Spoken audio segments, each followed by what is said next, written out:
Patna town में अब जिस तरह से प्रदूषण को कम से कम करने के लिए, पर्यावरण के संरक्षण के लिए जो उपाय किया जा रहा है, तो आप देख ही रहे हैं ये भी किया गया।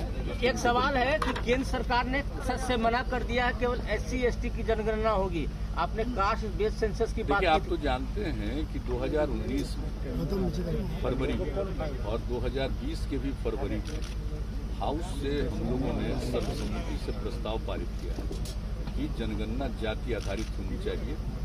और इसके बारे में तो बराबर आप जानते हैं कि हम लोगों का जो विचार है वो आप जानते हैं 90 से ये दिमाग में बात आई है और उसके बारे में हम कई बार बता चुके हैं। लेकिन यहाँ पर भी हाउस के अंदर भी इन बातों को रखे 2019 में भी और 2020 में भी, तो वहाँ से भी हम लोगों ने सर्वसम्मति से प्रस्ताव भेजा है। हम तो आग्रह करेंगे कि एक बार जरूर करना चाहिए। अब 10 के बाद कुछ दिन के बाद लोगों ने किया था कास्ट का सेंसस किया, तो उसका तो कोई मतलब आया नहीं, ठीक से हुआ नहीं। तो जो बन करके तैयार हुआ था 13 में, तो 13 के बाद तो कभी पब्लिश नहीं हुआ कि आखिर किस इलाके में किस जाति की कितनी संख्या है। एक बार जरूर होना चाहिए कास्ट बेस्ड सेंसस, ताकि मालूम हो जाए और जो गरीब गुरबा तबके के लोग हैं, SC/ST के अलावे बाकी जो लोग हैं, उनको भी इसका लाभ मिलेगा और पता चल जाएगा कि सही मायने में इनकी संख्या कितनी है। और जब संख्या का पता चलेगा तो आप उनके उद्धार के लिए भी, उनको विकसित करने के लिए काम करें। तो मैं तो पुनः अनुरोध करूंगा कि भाई हम लोगों का है और जो पार्लियामेंट में ये बताया गया कि नहीं हो पाएगा, तो हम लोग तो आग्रह करेंगे कि इस पर जरूर गौर करिए।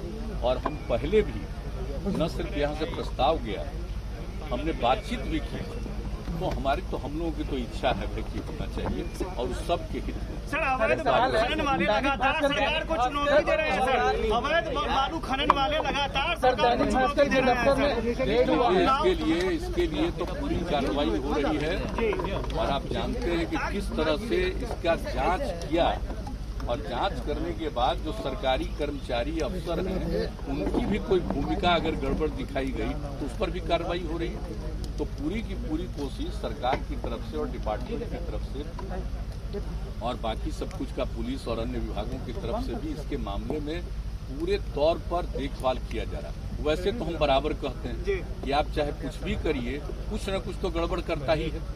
आप चाहे कितना भी अच्छा काम कर दिए, दुनिया भर को देख लीजिए, कुछ लोगों की तो मानसिकता गड़बड़ होती है। लेकिन इसके लिए पूरा प्रयास करना चाहिए कि इसका समाधान हो, कम से कम गड़बड़ी हो सके। वैसे तो गड़बड़ी होने नहीं देना है, हम लोग का तो लक्ष्य यही है कि कोई प्रकार की गड़बड़ी नहीं होनी चाहिए। अभी भी चल रही है सर। हाँ, नहीं, वो देखिए एक एक चीज पर पूरे तौर पर नजर रखा हुआ है लोगों का, और लोग रिपोर्ट करते हैं रेगुलरली। सारे जगह के DM और SP या सीनियर SP ये लोग भी एक एक चीज को देख रहे हैं। और खास करके जिन इलाकों में आप जानते हैं कि सबसे ज्यादा वहाँ से निकलता है बालू, तो उस सब चीजों को भी लोग देख रहे हैं और कहीं कोई गड़बड़ी कर रहा है तो उसको डिटेक्ट करने की कोशिश कर रहे हैं और उस पर एक्शन भी कर रहे हैं और सबको कब्जा में रख करके, और जो सरकार के जो डिपार्टमेंट के नियंत्रण में है उसके माध्यम से जो जहां इसकी उपयोगिता है, लोगों को इसको प्रोवाइड करने की भी कोशिश करने में लगे हुए हैं। तो इसके बारे में तो एक मीटिंग हुई है और सब लोग इस काम को कर रहे हैं। तो इतना तो हम जरूर कहेंगे कि देखिए भाई, गड़बड़ नहीं करना चाहिए और ठीक से काम करना चाहिए। कोई भी चीज, किसी भी चीज को गड़बड़ी करने पर तो पूरे तौर पर कोशिश कर रहा है। और अगर सरकारी तंत्र में भी कोई गड़बड़ है तो उनको भी छोड़ा जाता है। अभी कुछ लोगों को पता चला तो उनके ऊपर पूरा पूछताछ हो रहा है, सब कुछ कार्रवाई हो रही है। जो जरूरी बात होगी वो यहाँ के सर, फोन टैपिंग पे संसद नहीं चल पा रहा है, पार्लियामेंट नहीं चल पा रहा है। फोन टैपिंग मामले पे हंगामा लगातार जारी है। सर, केंद्र सरकार की ओर से जवाब आया। टैपिंग सर, केंद्र सरकार की ओर से जवाब आया कि ऑक्सीजन के अभाव सर, अध्यक्ष के तौर पे RCP आया है तो इसका एक तरफ लाभ भी है और दूसरी तरफ गड़बड़ी भी है। लोगों की चीजों को देखने के लिए, नियंत्रित करने के लिए बहुत तरह की बात है। तो इस पर तो निश्चित रूप से पूरे तौर पर कार्रवाई केंद्र सरकार ने तो कहा ही है, केंद्र सरकार ने तो कहा ही है इसके बारे में कि जो गलत चीजें उस पर एक्शन होना चाहिए। तो इसलिए इसके बारे में तो सब लोगों की राय होनी चाहिए कि कभी भी किसी को बंद नहीं करना चाहिए और किसी को भी इस तरह से उसके चीजों को अपने नियंत्रण में लेने की कोशिश नहीं होनी चाहिए। जो नई टेक्नोलॉजी आई है, आप जानते हैं उसका तो दो पहलू है ही। दो पहलू तो हो ही गया है, एक तरफ सबको लाभ है और दूसरी तरफ लोग उसी के माध्यम से नुकसान भी करते हैं। तो ये चीज तो आगे आप देखें।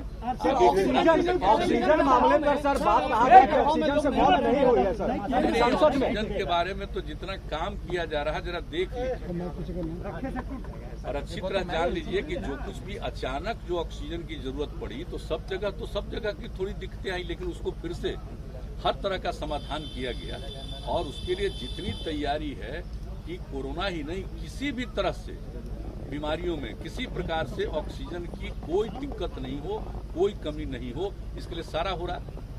सारे अपने अस्पतालों में जो आपका मेडिकल कॉलेज और ये सब अस्पताल भी है, सब जगह और दूसरे जगहों पर भी पूरे तौर पर तैयारी चल रही है। आप समझ लीजिए अगले महीने में बहुत कुछ पूरा हो जाएगा। कुछ जगहों पर तो पूरा हुआ है, लेकिन ये उम्मीद है जो बराबर रोज प्रतिदिन उसके बारे में क्या डेवलपमेंट उसकी रिपोर्ट आती है हमारे पास, तो उस हिसाब से ऐसा लगता है कि अगले महीने में पूरे तौर पर ये सब काम हो जाएगा।